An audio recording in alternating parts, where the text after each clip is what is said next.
make my own marinara sauce. The couple key ingredients that I put in every time is garlic, some shallots, and here's my crushed tomatoes. So those are the main ingredients, but I'll show you how to do that.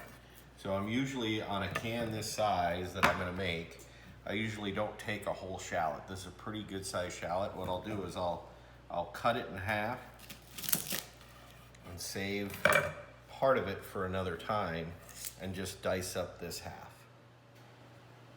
So the key here is making sure you get the skin off. This is a little tricky because sometimes the skin is a little intense.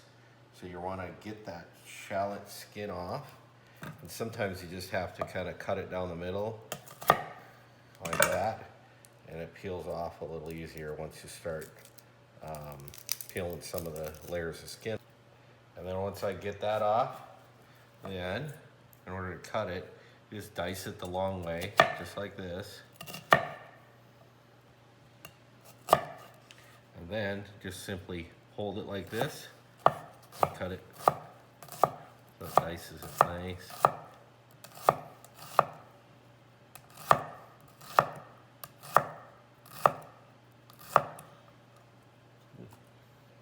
Once I get done dicing it, I like to get a little smaller pieces, so I'll go through and I will go down just to get them a little smaller.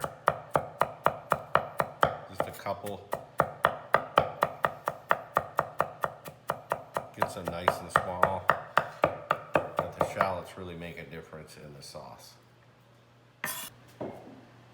Okay, once I start to make the sauce, I start with just your basic olive oil, and I'll put enough to coat the bottom of the pan and get that going. You want to get that a little bit warm before you put the shallots in. Once you get the olive oil good and just a little bit warm, go ahead and put the shallots in there. Get them good and covered in olive oil there. Just shake it around a little bit, get it going. Start to toast those. The next thing I do while that's going is cheating today, getting a little garlic. I put a little garlic in there, just a nice heaping. Just use a little jar of garlic, a little faster. So get that going.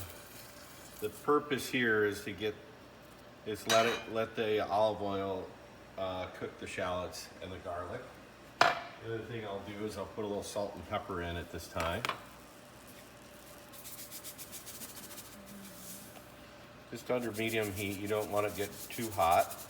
You just want to cook those shallots down, get them a little soft. So you put a little salt and pepper in there. And then you just wait for it to maybe a minute or two is all it takes. You can see it starting to get a little toasty. The purpose here is to get those shallots just a little soft before.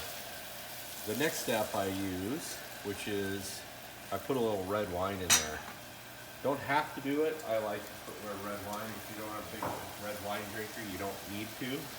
But it does I think it makes a little bit of difference in the sauce. Now that it's been cooking for about approximately 2 minutes, the shallots are getting a little soft. The olive oil you can see is just enough down there. It's still sitting there.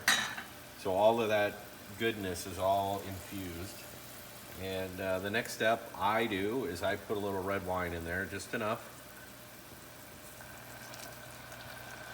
Maybe to coat the bottom. I don't know what that would be, maybe a 4th cup, something like that. Again, enough to coat the bottom, put it in there. From there, you're gonna want to let this cook for probably another 2 to 3 minutes at least, so that red wine reduces a little bit, intensifies the flavors. Okay, so you've had the chance for the sauce to reduce just a little bit with the red wine in there. And then I put my crushed tomatoes in there. Very simple process here. And then we just stir that in. grab a spoon here and just stir that in, get that going.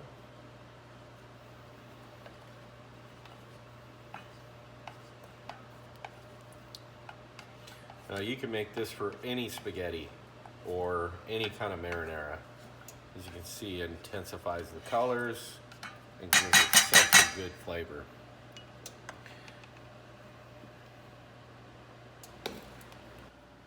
So the next thing I do with my sauce is I'll put I've got some fresh basil and oregano, so ultimately I'm gonna put that in there. But if you don't have that, good to put maybe half a teaspoon or a little bit of oregano in there. I like to put a little bit in there.